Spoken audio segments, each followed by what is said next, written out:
एका महाराणी चंपावती जवळ पाहतोय. पण दासीकर मी संदेश कळाला. राधे चंद्रराज आद्या चंपावतीच्या भेटीसाठी तिच्या महालात येत आहे. म्हणून दासीकर मी सर्व मोदिकाच्या रांगोळ्या सगळ्यासमोर एकसारख्या आनंदाला तेवढ्यासाठी टप्पल झाले. कधी बरं येते आणि गोड शब्दांचा वर्षा महाराणी चंपावती म्हणून भाग देतील या एका थोर अपेक्षेनं जणू त्यांच्या स्वागतासाठी पंचप्राणांची आरती आणि या दोन नेत्रांचा गंध करून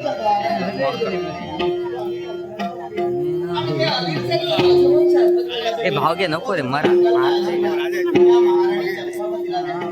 गरम झाले भाऊ भाऊ आणि या सुखमय संसाराला देवा कोणाची दृष्ट लागू नये यासाठी तुझे मंगल आशीर्वाद आमच्या पाठीशी सदैव चंपावती बोलते.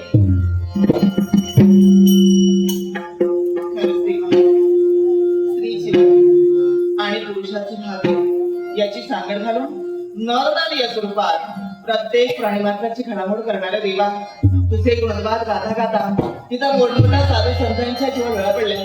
तिथं माझ्यासारख्या स्त्रीला तू दैव प्राबल्य तरी कसं करणार आहे. पण हे देवा तुझ्या कृपा आशीर्वादाने आई वडिलांच्या सहवासात लहानाची मोठी झाली आणि आज एका राजकारणाची धर्मपत्नी म्हणून हा सुखमय संसार मी आनंदात असावा. खरंच देवा स्त्रीची 3 रूप मुलगी पत्नी आणि लाटा असं त्या परमेश्वरानं 2 रूप माझी पूर्ण केली आणि म्हणतात ते काही खोटं नाही. बागेत किंवा स्त्रीच्या अंगावर ते बोल आणि स्त्रीच्या अंगावर बोल खेळण्याशिवाय स्त्रीला मातृत्वपद नाही मिळत. पण देवा एका मागोमाग एक अशी 1-2 नव्हे तर 6 लग्न माझ्या पती परमेश्वरांची झाली आणि 7वी पत्नीच्या अधिकारानं ही 7वी धर्मपत्नी म्हणून या उत्तराखंडात तिनं प्रवेश केला. लक्ष्मीच्या पावलाला आले. पण देवा कोण माझ्या नशिबात असं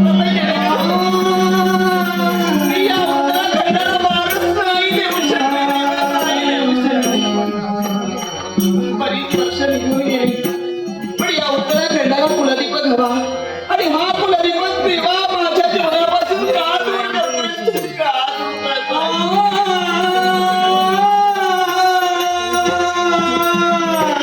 तोपर्यंत वाचून तोपर्यंत मला मिळत नाही ना तोपर्यंत तिसऱ्या रूपाला मी पूर्ण नाही होणार आहे. मला बाजूला देशाची पुण्याई बाहेरची वीस परमेश्वर पण ही बाजूला तेजाची पुण्याई पूर्ण होण्यासाठी मला तिसरंही रूप पूर्ण करावं लागणार आहे. तेव्हा माझी विनंती आहे तुला ज्या धर्मांतरा बसलाय पुजलाय तुझ्या भक्ती एकमेकांशी मी केली आहे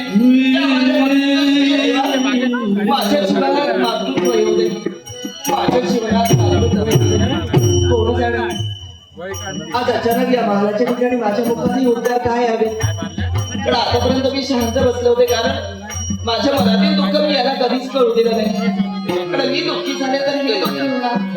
पण आज ओघाओघाने का माझ्या जीवनात असा हा प्रसंग निर्माण झाला आणि आजच का माझ्या मुखावर हे शब्द बाहेर पडले कोण जाणे. पण जाऊ द्या क्षणभर हे मनातील दुःख मनातच विसरून जायचं आणि आनंदाने यांची वाट बघायची. देवा आशीर्वादानं सुखमय संसार मी चालवते आणि या सुखमय संसारात या उत्तराखंडात एक स्त्री आदर्श ठेवण्याचा प्रयत्न माझ्याकडे बिघडला. स्त्री ही पूजली तर लक्ष्मी आहे. स्त्री ही पूजली तर लक्ष्मी आहे आणि लाथाडली तर तिला अवदसा म्हटलं जातं. स्त्री ही ठरली तर एका मात्रेनं सती ठरते न पेक्षा तिला उकिरड्यावरची माती म्हणून जगावं लागतं. हाच देवा एक स्त्री आदर्श आहे. लक्ष्मी आणि सती जगण्याचा आनंद आहे ना हा आनंद आम्हा सर्व आर्य स्त्रियांकडून देवा कधी राहू देवा. हे सुख हे चित्र दिसतंय ना हे तुझ्याच आशीर्वाद तुझ्याच आशीर्वाद दिसते मजला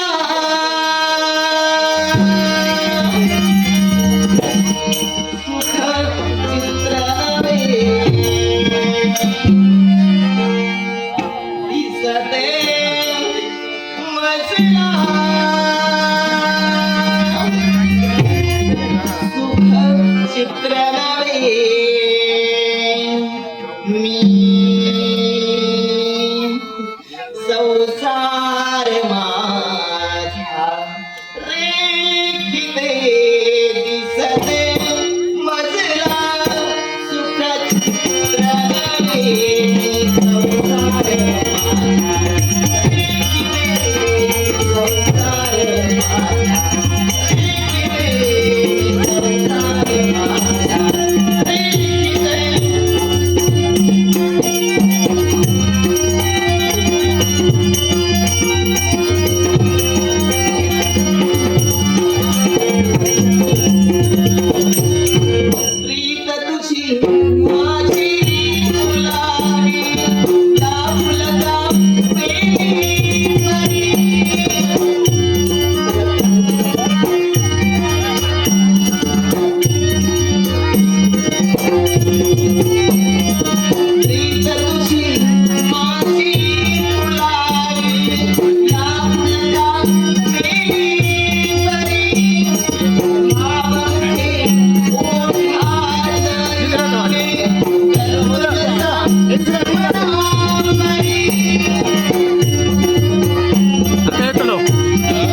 माधव मित्रांनो मित्र मित्र आकाश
अरे बापरे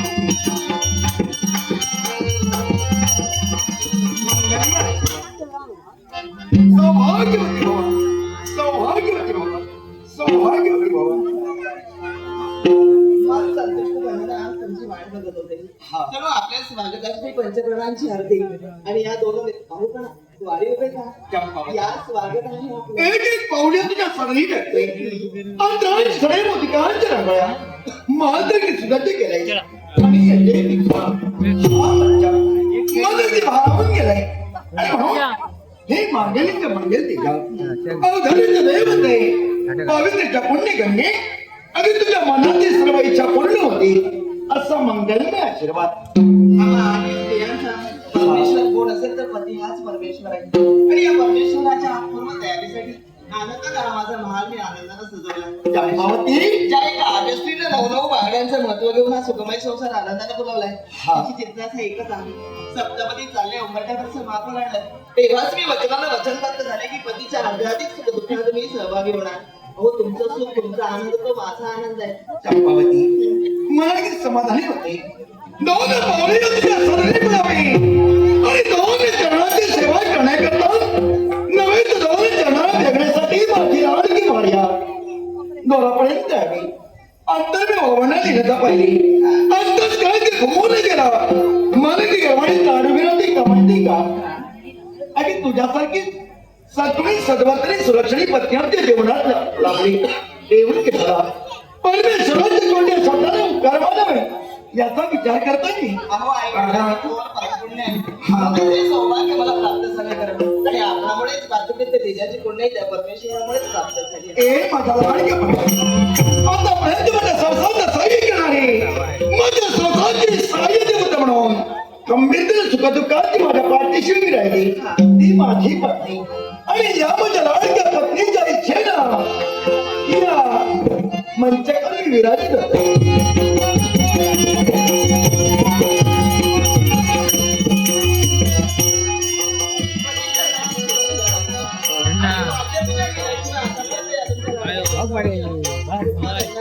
पाण्याशिवाय पाण्याचे प्रत्येक आयुष्याचं कर्तव्य आणि या कर्तव्याला मुळीच येणार आहे. मुळीच येणार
आज लेकरांची अशी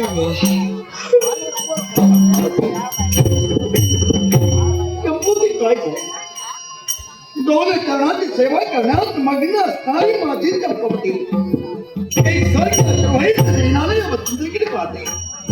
चंपावती तुझ्या नेत्रातून अच्युताला का वाटते मनी दाटलेलं दुःख चंपावती तुझ्या दुःखात चंपावती पती सेवा तुझा करतात. कुणी अपमान केलाय का? चंपावती तुझा कुणी टोचून बोललाय का? नाही गणेश, मग सांग चंपावती यमच्या भरल्या संसारात तुला काही कमी पडले का? गणेश, या सुगमय संसारात मला काहीच कमी नाही. कमतरता आहे ती एकाच गोष्टीची. आतापर्यंत आपल्या या उत्तराखंडातील सर्व प्रजाजन फक्त कुजबुजत होते एकमेकांवर. पण आता गणेश्वर प्रत्येक जण मुखात वाऱ्यास माझ्या तोंडाकडे पाहून प्रत्येक जण मला वाजवटी म्हणून भेटाटी करतात. निपुत्रिकाचा कलंक आज मी भरून काढू शकले नाही. आणि आपल्याला आजच नेत्रामध्ये अश्रू काय यावे? मला तुम्हाला दुःखी करायचं नव्हतं गणेश. चंपावती मला दुःखी करायचं नव्हतं. चंपावती कळते का मला? माझ्या चंपावतीच्या नेत्रात अश्रुबाहेर पडावे. माझ्या चंपावतीला दुःख करावा आणि या माझ्या चंपावतीच्या दुःखाचा अर्थ मी जाणू नये एवढा मी दुर्भाग्य आहे का ग? गणेश, पूर्णतः जाणते कमी प्रत्येक स्त्रीला वाटत असतात आपण आई बाबा आपल्या मांडीवर मूल असावा, पण तीच इच्छा त्या परमेश्वरानं आतापर्यंत ते पूर्ण केले नाही आणि म्हणून तू अश्रू राहतेस, एकसारखी राणी मुकून रडतेस. उत्तराखंडाचा वारस अरे बेरी कळतंय मला उत्तराखंडाचा राजशासना राजवादीला होय उत्तराचा उत्तराधिकारी आणि तू देऊ शकली नाहीस म्हणून दुःख करतेस. प्राणेश्वरी, अगं पण वेळी उत्तराखंडाची पट्टराणी आज चंपावती वाजवटी म्हणून प्रत्येक जण मला कुशला देत आहे. चंपावती काय उपयोग आहे? चंपावती हा दोष तुझा नव्हे का? चंपावती हा दोष माझाही नव्हे. दोष आहे तो नशिबाचा, दोष आहे तो नियतीचा. कारण नियतीचा न्याय निकाल त्या कायदा बदलण्याचा अधिकार नाही कुणाच्या अंगी. आणि म्हणून सांगतोय, किती दिवस दोष देणार आपण? आत्मविश्वास मध्ये सांगतोय काय आतापर्यंत ज्या देवाच्या मी भक्ती करतो तो तुझा मध्ये रे माझ्या बाहेर राहू दे. एक ना एक सुखाचा वसंत संसारून करते. अगे सुखाची हिरवळ पाहण्यासाठी सुखाच्या अनंत सरीचा ओलांडावे लागताय. अगे वेळी आम्ही तर सामान्य माणूस आहोत. देवाधिकाराची जबानवाद चुकला नाही. एवढीच किशोरा ऋषी मुनी आपल्या देवाच्या फेऱ्यातून मुक्तता करून घेतली आली नाही. ते तुझ्या माझ्यासारख्या बामणाची काय व्यथा. म्हणून सांगतोय पुसते आश्रम हे बी अनंत देशाची राब याची असल्या समानाला मी सांगतोय पुसते आश्रम.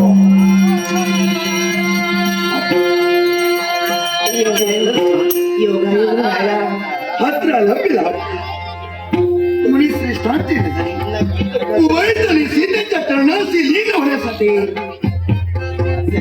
हे सजन जगा जगत करता. हे कळवच्या वंद पुरुषा देवर्षी उत्तराखंडीचा राज करता राजा चंद्राज आपल्या पटाकामध्ये लीन आहे. या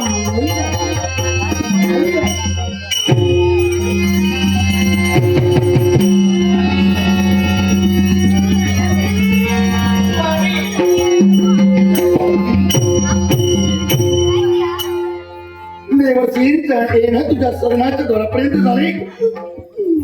आम्ही सणतीच्या तणापर्यंत आम्ही धाव घेतले. नोनी जणाला बिलगण्यासाठी आम्ही वैध तत्पर झाले. नव्हे तर आश्रितेच्या चाराकडे आम्ही पाहिला.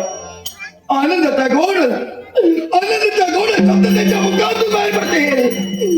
आशीर्वाद शब्दाचा वर्षा वैध नव्हे. पण देवर्षीने आम्हाला आशीर्वाद दिला नाही. देवर्षी आपल्या चरणाशी उत्तराखंडीचा राज करताना नतमस्तक झाला. पण आज आपण मला आशीर्वाद दिला नाही. मग सांगा मी कुठे चुकलोय का? माझ्या न्यायधनात कुठे कसूर घडली का? या माझ्या धरतीचा संगमन करत असावे. राजा चंद्राज कुठे कमी पडलाय का? राजन, हा तू तुझ्या स्वजीवनात कुठेही चुकलेला नाही. देवर्षी राजा चंद्राज कुठे चुकला नाही. तो निरपराध आहे. मग आपण आशीर्वाद मला आज का दिला नाही? राजन, अरे तू नमस्काराला योग्य आहेस, पण आशीर्वादाला मी स्वीकारत नाही. होय राजन? देवर्षी काय आमच्या मुखातून बाहेर पडा प्रत्येक शब्द राजा चंद्राच्या हृदयाचा वेध घेत आहे. राजा तू नमस्काराला योग्य ठरला जातोयस. पण राजा तू आशीर्वादाला अपात्र ठरला जातोयस. देवर्षी आतापर्यंत जीवनात जगताना सात्विक धार्मिक मध्ये जीवनात मी सदवीत आचरण घडले. राजा चंद्र थकायचा सत्यासाठी असत्याचा आचरण माझ्या जीवनात मी कधीही केलं नाही. परमेश्वराने दिलेली मानवी कला चंद्रगत जगण्याचा प्रयास राजा चंद्राज करतोय. मग तरी सुद्धा तुमच्या आशीर्वाद पासून आज चंद्रात वंचित का रामा? राजन, ऐकायचे तुला? ऐक म्हणतोय, संतती विना नर जो या जगती, संतती विना नर जो या जगती, त्याचे दूध जन वदन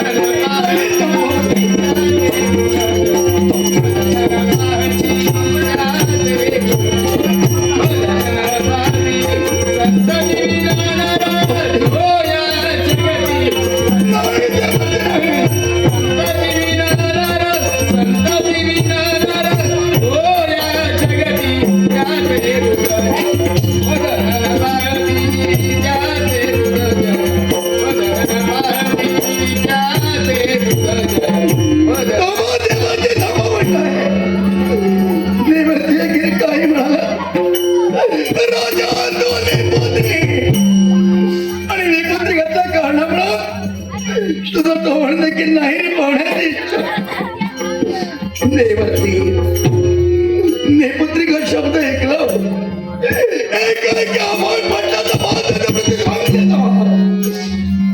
मस्तकावर कुणीतरी घडाघाटी गाव घालाव्यात आणि हृदयाच्या ताळाची तार तिथे करून जाव्यात. आम्ही पुत्रिक आहोत आणि म्हणून आपल्या चरणाचे मी नतमस्तक होतात. आपण मला आशीर्वाद दिला नाही. तुमच्या आशीर्वादापासून राजा चंद्रराज वाईट नशी वरतीच राहिला. तुमचा आशीर्वाद न मिळाला म्हणा कुठंतरी दुःख निर्माण झालंय. पण देवासी कुठले अश्रू अर्थात दुःखाचा उंका मी गेलाय खरा. आणि का माहिती का माझ्या एका प्रश्नाचं मला उत्तर आहे. कोणत्या?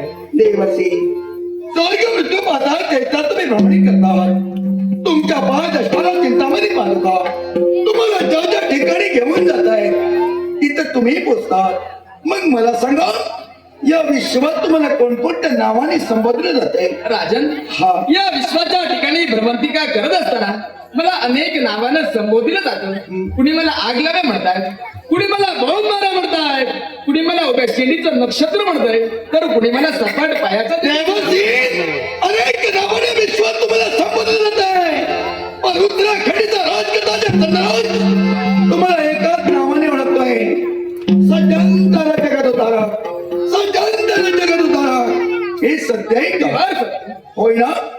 मग माझा प्रश्न आहे तो दुसरा. कोणता? उत्तराखंडीच्या राजस्यासनी विराजित होऊन न्याय जनगणनात घेऊन लाखांना न्याय देणारा राजकर्त्याचा चंद्रराज हा सज्जन की दुजान. राजन, उत्तराखंडीचा राज करता राजा चंद्र हा एक सज्जनच होय. देवासी योग्य उत्तर आपण मला दिलात. राजा हा सज्जन आहे.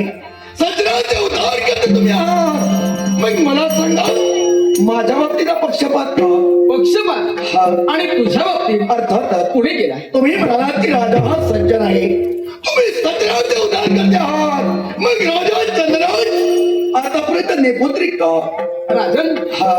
तू निपुत्रिकाचा डाग तुझ्या लागलेला आहे आणि केवळ तोच डाग पुष्णागिरीचा आज या नारदाची पावलं तुझ्या राजप्रासादी मिळली. देवासी आपल्या मुखातून बाहेरपडा शब्द एकदा क्षणभर समाधाने म्हटलंय. माझ्या जीवनात निर्माण झालं दुःख दूर करण्यासाठी तुम्ही माऊली म्हणून माझ्यापर्यंत आलात. पण सांगाही कसं शक्य आहे? राजन, फार मोठं दिव्य तुझ्या स्वतःच्या सहज ज्ञानात तुला साकार करावं लागेल. होय राजन, आम्ही करावं. आम्ही करू. मग देवर्षी आहे का महान अपराध करेन आणि भगीरथ प्रयत्न करा.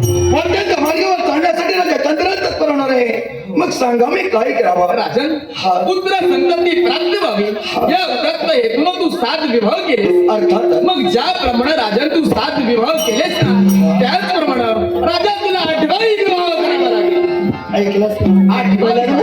काय म्हणाले? अगं तिथं मी 7 लग्न केली. 7 बायका माझ्या संसारात वावरतायत आणि ते म्हणतायत की मी 8वं लग्न करावं. 8वी बायको माझ्या संसारात असावी. पण देवाचं तुझ्या बोलण्याचं मला असं येऊ लागला. कारण माझी 7 लग्न झाली आणि 7 लग्न मग करून संसार करता करता अन्य वयाला टेकलोय. मग या वयात मला कोणतं हा तुझा विवाह कोणत्या रीतीनं संपन्न करावा हे तुझ्यावरती राहील. परंतु तुझा विवाह संपन्न परिपूर्ण झाल्याच्या नंतर तुला पुत्र संतती देण्याचं मात्र या नारदावरती राहील. देवसी ब्रह्मवाक्य देणार ना. ब्राह्मणाच्या मुखातून बाहेरपडा शब्द कधीही असत्य ठरला जात नाही. आणि म्हणून तुमच्या शब्दावर विश्वास ठेवून जर का तशी जर का वेळ असेल आणि लग्नाचा विचार मी जरूर करणार आवश्यक. पण देवसी मला शंकेची फार दुर्बुद्धी लागली आणि याला कारण माझ्या पत्नीच्या सदने आपली पावलं आणि अवळीला कारण काय? राजन, या तुझ्या राज्य प्रासादी या नारदानं प्रवेश केला ना याला देखील महत् कारण आहे. महात्कार होय राजन. असं काय करताय? राजन, ज्यावेळी या तुझ्या राज्याच्या प्रवेशद्वारातून या नारदानं आत प्रवेश केला ना राजा त्यावेळी तुझ्या राज्यात पाहिले ते असतील आता. होय राजन.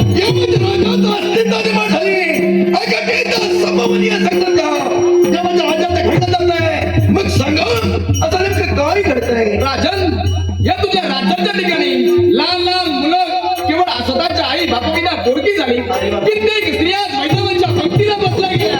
होय राजन, हेच माझ्या मित्राला मी पाहिजे. देवाजी अशोभने तुझ्या माझ्या राज्यात घडला जात नाही. मला सांगा लहान लहान मुलाच्या बाबतीत अन्याय वैष्णवांच्या पंक्तीला बसलाय. मग याला कारणीभूत कोण? शुक्राचार्य पुत्र नरांत आणि त्याच्याच पाठीला पाठ लावून आलेला त्याचा दुसरा बंधू म्हणजे कंटक. देवसी करता राजवंश म्हणून जनतेचं हित वाचवण्याचा पूर्ण विचार करून याच वेळी जर का त्या आदृश्यमध्ये राजाचं थैमान मारलं असेल निघाल्या वेळी जातोय. जनतेच्या हितासाठी आनंदाचा गोड संदेश घेऊन अनेक आश्रम तुलाही देतो.